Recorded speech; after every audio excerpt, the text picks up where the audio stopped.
session de formation bu am solo bii nga xam ni ONCAV moo ko def ci ak responsable yi nga xam ni tey ñoo ŋànk nawetaan bi ci Sénégal muy session de formation boo xam ni dafa regrouper kilifa yi nga xam ni ñoo yor nawetaan yi mais muy session de formation boo xam ni dafay mën naa ni lancer benn dynamique bu bees orientation bu bees bu ONCAV am muy ci mbiru innovation ak ci mbiru digitalisation de leurs activités et de leurs procédures donc muy activité boo xam ni day dugg en droite ligne avec activité bi nga xam ni mooy activité économie numérique nga xam ni président de la République moo ñu ko dénk donc muy loo xam ni dafa nekk lu am solo tey muy lu bees loo xam ni ONCAV daf ko inventé daf ko xalaat pour digitaliser donc ces outils ces transferts mais également au-delà c'est toute une innovation dans le domaine de la gouvernance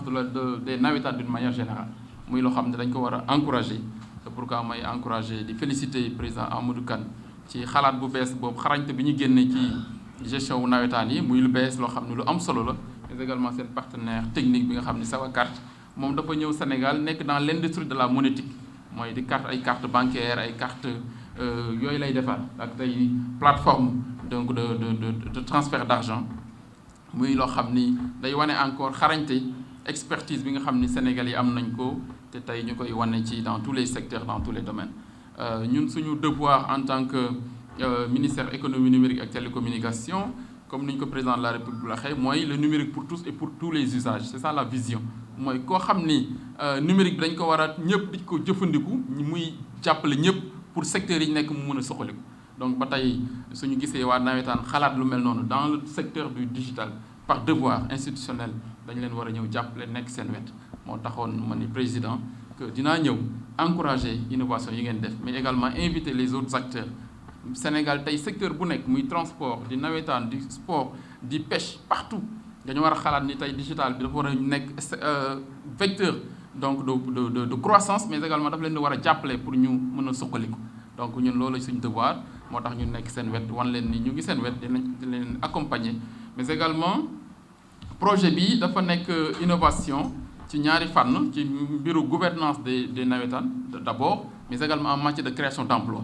comme ni ngeen ko xamee tey président de la République préoccupation majeure mooy nan lay accompagner jeunesse bi pour ñu am xëy ñu encadrer leen ñu am ay formation yu baax mais ñu am aussi lu ñuy suturlu donc tey projet bi day indi à peu près 40 000 à 50 000 emplois dans le domaine ci mbiru xale yi te loolu war na tax ñun au niveau du gouvernement lu ñu ci mën a jàpp ñu jàpp ci président de la République déjà joxe na accord am pour ñu gën a jàppale projet bi defaloon naa ko une note dans ce sens aussi Amadou président am na occasion waxtaan ceeg moom donc moom encouragé na pour ñu jàppale projet bi et ci loolu xam leen ni gouvernement bi dina nekk seen wet mobiliser wu pour accompagner leen pour projet bi mën a gis le jour déjà ñu ngi waxtaan ak waa DER pour que 15 milliards yi nga xam ne président de la République jox na ko ministère économie numérique ak télécommunication ci ñu loger ko à la DER ñu mën ci jël 500 millions pour ngeen démarrer donc loolu déjà waxtaan naa ci ak Amadou waxtaan naa ci ak également Pape Amadou Sarr donc délégué général de la DER et l'idéal serait ñu travailler à ce que ñu stabiliser la plateforme bi nga xam ne sañu partenaire Sawacarte nga koy defar mais également avec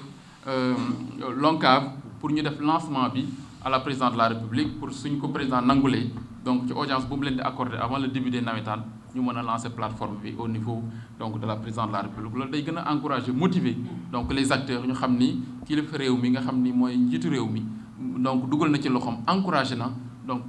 initiative bu mel nii ndax innovation la lu bees la ci en matière de gouvernance quand même des nawetaan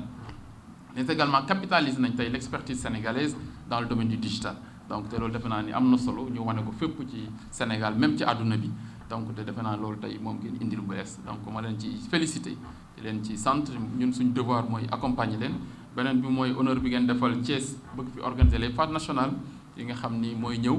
muy honneur bu yaatu boo xam defal ngeen ko Thiès ñu leen ciy sant en tant que doomu Thiès mais également koo xam ni dafa bokk ci nawetaan donc tey yàlla dogal ñu nekk à ce niveau de responsabilité au niveau gouvernemental mën nañu dul sant ci suñu borom bu baax di leen wax ni Thiès comme d'habitude dina essayer mériter confiance boobu muy les acteurs d'abord mais également kuy autorité Thiès muy les maires le président du conseil départemental nous autres ministres membres du gouvernement mais également le président du CES dinañ def tout incha allahu rabbi ba les acteurs du nawetaan su ñëwee Thiès comme d'habitude am fi benn accueil bu accueil chaleureux, mais également toutes les conditions ñu mobiliser ko réunir ko pour que phase nationale yooyu nekk des phases exceptionnelles, mais également mu nekk des phases d'innovation yoo xam ne day comment ça s'appelle amorcer donc une nouvelle approche dans la gouvernance donc des navétanes avec des innovations dans le domaine du digital. En tout cas yooyu yëpp daal moom laa doon wax rek di leen sant vraiment di gërëm donc madame l'inspectrice, vous avez du pain sur la planche, donc tey innové nañ la lu am solo, donc préfet que suñ partenaire technique monsieur Wane ñun ñëpp daal ñu jàppante, donc ngeen xam ne également dinañ nekk seen wet, dinañ continuer nekk seen wet, on a été toujours ensemble et que incha allah rabbi au niveau donc gouvernemental aussi le chef de l'État, ses instructions sont très claires, dañu nekk aux côtés de la jeunesse ndax tey 67% de la population du Sénégal, même je peux dire même plus de 70% à moins de 35 ans. loolu day demander au niveau de la responsabilité une plus grande vigilance, une plus grande prise en charge, une plus grande attention à l'endroit des jeunes te loolu lu ñu ci def doyul ba tax na kon rôle bi ngeen ci jouer au niveau des navétanes ngeen xam da ngeen di suppléer l'État di ko suppléer en matière d'encadrement des jeunes surtout pendant 3 mois pendant les navétanes muy rôle bu am solo bu ñu war a renforcer. dañ leen ci sant leen ci gërëm di leen wax ni le gouvernement sera à vos côtés. initiative bees bi mooy lii dañ ko tàmbali woon am na ñaari at xam naa ni mbas mi dugg ci bi ci mbas mi duggee nag ñu daal di taxawaat mais ren comme levé nañu mesures yi amoon yëpp ñu ne nañ leen commencé waat mais li ñu commencé waat mooy fexe ba këyit lépp loo xam ne këyit la woon yoo xam ne ñun waa nawetaan dañ ko bëggoon ñu fexe bu mu bañ a amati ñu commencé ko ci administration muy affiliation réaffiliation yi léegi président ASC bu nekk mën na toog këram ci plateforme fi mu toog ci téléphone mu réaffilier ASC.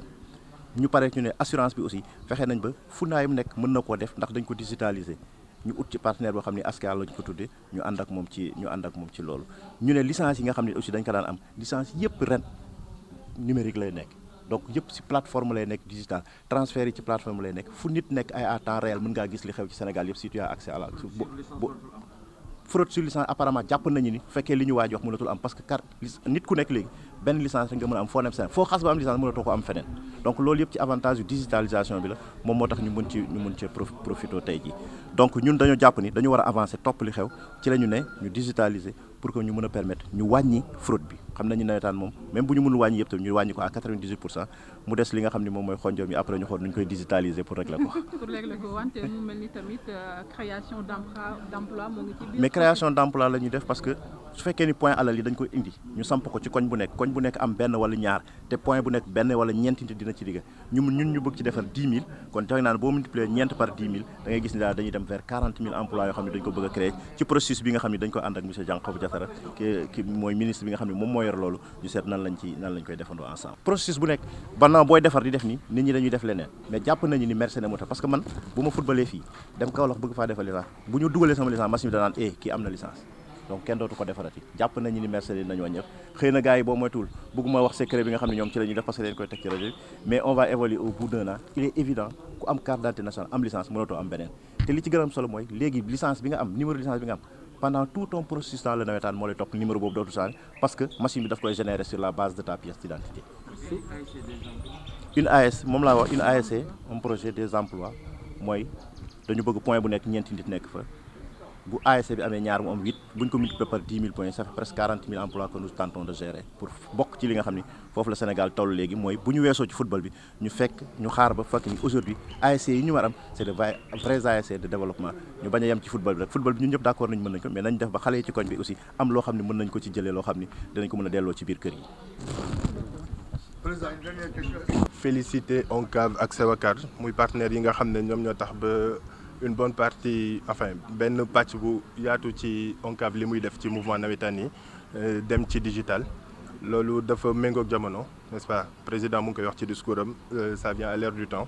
donc Askia moom comme compagnie la boo xam ne dafa yàgg def digital am nañu benn filiale boo xam ne digital rek lay def donc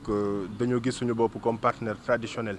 bu mouvement navétane ONCAV surtout ak volet digitalisation biñ ci indi cette année yombalal partenariat bi aussi suñu partenaire Sewakar bi nga xam ne moom xam na suñu disposition ci tout ce qui est digital donc tax na ba liggéey bi gën a yomb amul woon lourdeur yu bari parce que on s'est rendu compte que depuis 50 ans ONCAV mu ngi def li muy def donc mën nañu ne ay experts lañ ci assurance bi mënoo leen ci wax peut-être lu ñu xamul ci seen i préoccupations parce que chaque année ils prennent le même contrat président bi muy wax listé na garantie yëpp sans xool contrat bi donc ça veut dire que moom cahier de charge bi maîtriser na ko bu baax. ñun aussi ñu jël ko xam li ñu soxla ñoom xam ñun fi ñu bëgg a dem ci digitalisation xam fi ñu bëgg a dem ci assurance des masses parce que avec le mouvement navétane tout le monde est concerné boo amul frère buy joué am nga rakk wala jarbaat bu nekk ci benn ASC donc forcément c'est l'assurance des masses bi nga xam ne nii suñuy préoccupation la bokk. donc c'était vraiment une opportunité à saisir moo tax négociation yi mënul woon jafe parce que ku nekk gis na ci boppam dès le départ. voilà mu ngi noonu cette année aussi bon ci avantage yu digitalisation bi licence yi ce sera par carte donc loolu aussi muy loo xam ne nouveauté bu am solo la et je pense que ñu ngi commencer def yi nga xam ne moom mooy xew ci yeneen pays yi ñu koy magnifier n'est-ce pas lii je pense que premier jet bi la. mais je pense que fii ak déwén di ngeen ci gis yeneen nouveauté yoo xam ne ñun ñi sax peut-être xalaatuñ ko woon parce que au fur et à mesure dafay gën a jël ampleur incha allah.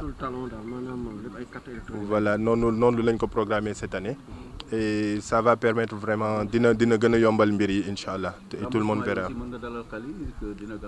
non loolu on n'a pas le choix xam nga lu tax parce que ku am partenaire bu mel ni ONCAV muy un partenaire qui est au niveau national ci Sénégal yëpp la daj. boo ko amee mu jox la confiance parce que ñëpp xam nañ ne association yu mel nii ñëpp a bëgg a nekk ak ñoom ne serait-ce que pour l'image donc bu ñu amee opportunité liggéey ak ñoom c'est sûr et certain à 100% que suñuy engagement yi ñu jël dinañ ko respecter loolu moom awma ci benn xel ñaar incha allah. alors c'est un partenariat empirique Askia a toujours été un partenaire traditionnel des mouvements navétanes et de l'ONCAV donc parce que Askia a toujours développé son ambition de toucher les masses. Donc, il n'y a pas mieux indiqué que le mouvement navétane pour toucher les masses. Donc, Askia a toujours soutenu le mouvement navétane, donc Aveto. Donc, aujourd'hui, la particularité du partenariat, c'est qu'il y a la digitalisation qui est intégrée au partenariat. Et Askia est tout naturellement un partenaire traditionnel de l'ONCAV parce que l'une des compagnies pionnières de la digitalisation. Donc, nous sommes la première compagnie de la place à avoir osé une filiale digitale. Donc, qui aujourd'hui fonctionne à 100% en digital. Donc voilà pourquoi toutes ces choses réunies, nous pensons que tout naturellement, nous sommes les partenaires traditionnels de l'ONCAV par rapport à cette belle initiative qui consiste à digitaliser une bonne partie des process de l'enrôlement et du mouvement navétane en général. Justement, quel est l'avantage majeur, pour ne pas dire les avantages de cette digitalisation? Je pense que le président l'a expliqué. Donc ça va permettre déjà plus de traçabilité. Une centralisation des informations, n'est-ce pas, et beaucoup plus de facilité dans les process. Parce que la digitalisation, au départ, ça peut paraître compliqué, mais pour nous qui y sommes depuis très longtemps, nous savons que ça peut faciliter pas mal de choses et donner accès peut-être à des gains de temps qu'on ne pouvait pas soupçonner au départ. Est-ce que vous êtes présent partout au Sénégal? Alors, nous sommes présents partout au Sénégal. Nous sommes d'ailleurs l'une des compagnies les plus réseautées du marché. Et à travers cela aussi, nous comptons bien mettre à disposition tous nos bureaux de souscription pour faciliter, n'est-ce pas, les souscriptions au niveau du mouvement navétane. Le partenaire vous fait confiance, certainement, vous satisfaisez les préoccupations, mais est-ce qu'il n'y a pas eu de lourdeur ou de lenteur souvent par rapport au remboursement? Parce qu'il est un peu reproché aux compagnies d'assurance ces obstacles. Vous savez, généralement, les assurances, malheureusement, c'est des procédures. C'est des procédures et je pense que le président, dans son intervention, a bien précisé les procédures qu'il faut pour être remboursé. Donc, il y a une incompréhension totale au niveau de notre métier, j'avoue, parce que généralement, les gens ne comprennent pas. Quand on a un accident, il y a des procédures à suivre. La première des choses, c'est peut-être obtenir quelque chose qui puisse prouver l'existence de l'accident pour bénéficier de l'indemnité. Donc ça, je pense que l'ONCAV est assez organisé. On a parlé du corps médical qui va rapidement faire un constat, n'est-ce pas, pour dresser un PV d'accident, soutenu par les précisions de l'arbitre. Donc à partir de cet instant, Askia ne peut plus que prendre en charge suivant les dispositions du contrat qu'elle est. Donc pour revenir plus précisément à votre question et plus généralement, c'est vrai qu'il y a beaucoup d'efforts à faire au niveau de la prise en charge des sinistres et des délais de règlement.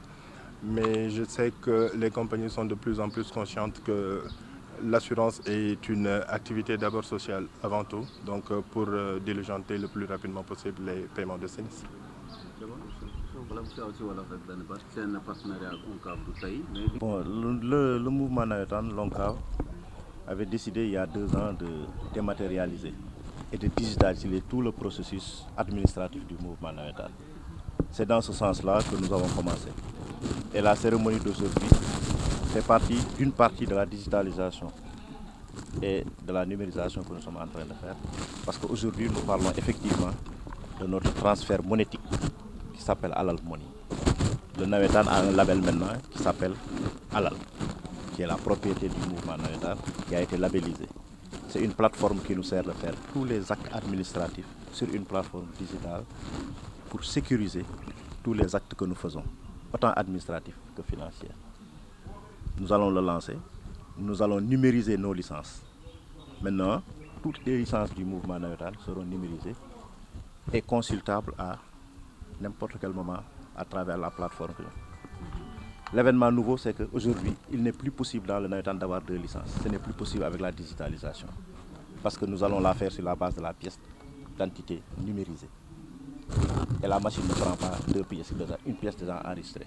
C'est dans ce processus-là que nous sommes en train de faire. Nous allons faire notre transfert, ce qu'on nous appelle le transfert des joueurs de navétane. Il s'agit maintenant pour tout ASC d'avoir une carte. À travers cette carte, tous les paiements au niveau du mouvement navétane se déroulent à travers sa carte, que nous avons appelée la carte Alal. Voilà exactement le processus que nous sommes en train de dérouler. Donc pour résumer, tous les actes du mouvement navétane sont digitalisés parce que nous travaillons sur la dématérialisation. Licence numérique, transfert Alal. Nous avons contracté avec Askia